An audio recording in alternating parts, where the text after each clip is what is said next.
Hello, good morning बच्चों। रसायन विज्ञान के कार्बन और उसके यौगिक में अगले वीडियो में आज हम आगे बढ़ते हैं। बात करते हैं कार्बन की सर्वोत्मुखी प्रकृति। सबसे पहले इसमें श्रृंखलन के विषय में जानते हैं। कार्बन कार्बन परमाणुओं के बीच सहसंयोजी आबंध के कारण एक लंबी श्रृंखला बना देता है। जो कार्बन होता है, जिसको मैत्रीपूर्ण तत्व कहा गया है, ये बहुत जल्दी श्रृंखला बनाने में विश्वास रखता है। यानी कार्बन की श्रृंखला बहुत तेज़ी से बन जाती है। कार्बन कार्बन आपस में जुड़कर सहसंयोजी बंध के द्वारा एक लंबी श्रृंखला बना सकता है।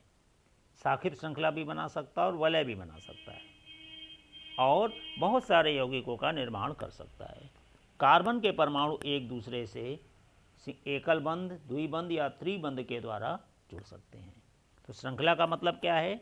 कार्बन कार्बन परमाणुओं से मिलकर एक बड़ी श्रृंखला बनाना, जुड़ जाना आपस में, कार्बन कार्बन का जुड़कर लंबी श्रृंखला बनाना श्रृंखलन कहलाता है।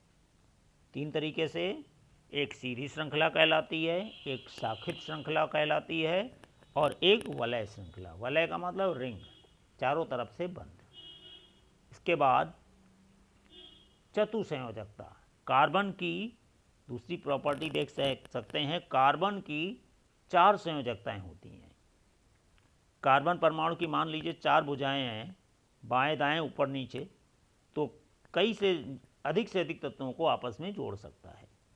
तो कार्बन परमाणु की संयोजकता 4 है, जिसके कारण कार्बन 4 अन्य कार्बन परमाणु को संयोजी बंध के द्वारा जोड़ सकता है, सहसंयोजी बंध के द्वारा आपस में जोड़ सकता है।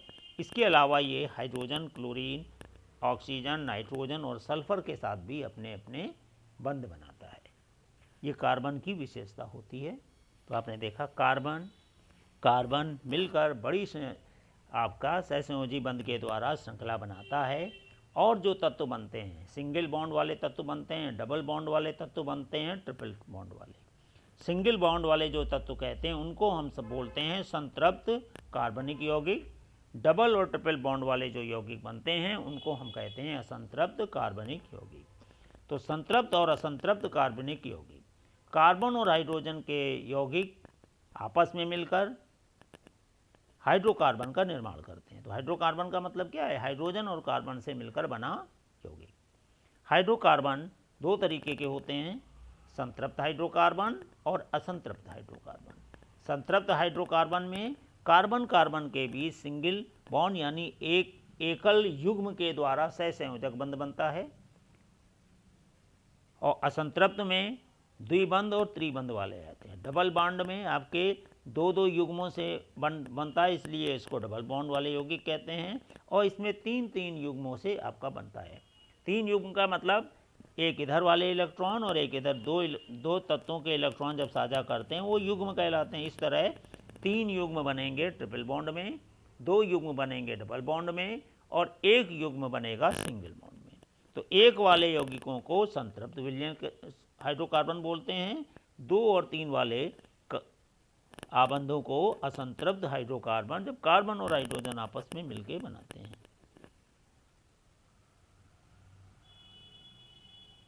ठीक है। Alkane, alkene, alkyne, single bond वाले तत्वों को एल्केन कहा जाता है।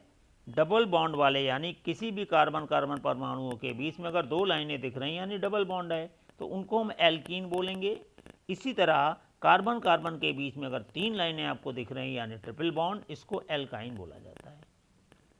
एल्केन का समान सूत्र CnH2n+2, एल्कीन का समान सूत्र CnH2n, और एल्काइन का समान सूत्र होता है CnH2n-2। n यहाँ पर परमाणुओं की संख्या, कार्बन परमाणुओं की संख्या, n बराबर 1। अब यहाँ पर n की जगह 1 रख दें तो C1H क्या हो जाएगा? 2 1 कम 2 + 2 4 CH4। n की जगह 2 रखोगे तो ये आ जाएगा, n की जगह 3 रखोगे तो इसी तरह। अब आप देखिए इसको हम कैसे बता रहे हैं आपको।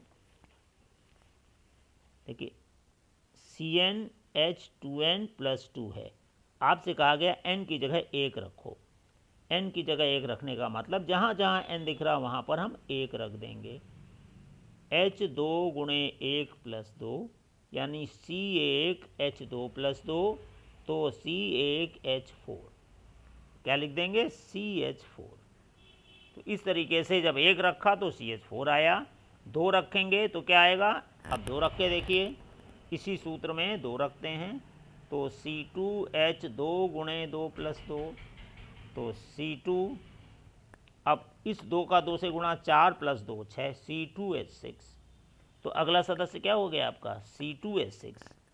इसी तरह 3 रखने पर C3H8, 4 रखने पर C4H10, 5 रखने पर C5H12 आ जाएगा। इसको आप हल करके देख सकते हैं। इसी तरह एल्कीन के लिए और एल्काइन के लिए। तो आपने देखा नंबर 1, अगर 1 कार्बन है तो इसको मेथेन, 2 कार्बन है एथेन, 3 कार्बन दिख रहा C3 तो प्रोपेन, 4 से ब्यूटेन, 5 से पेंटेन। इसी तरह हम इन सूत्रों में रख के आगे तक जा सकते हैं, 10 तक आप देख सकते हैं। ठीक है, तो 1 से हुआ मेथेन, 2 से हुआ एथेन, 3 से हुआ प्रोपेन, 4 से ब्यूटेन, 5 से पेंटेन, इसी तरह 6 से हेक्सेन, 7 से हेप्टेन, 8 से ऑक्टेन, 9 से नोनेन और 10 से डेकेन। इस तरीके से आप कार्बन परमाणुओं की संख्या के आधार पर 10 तक आप कर सकते हैं। उसके ज़्यादा आपके कोर्स में नहीं है, इतना ही आपको ध्यान रखना है। आगे बढ़ते हैं।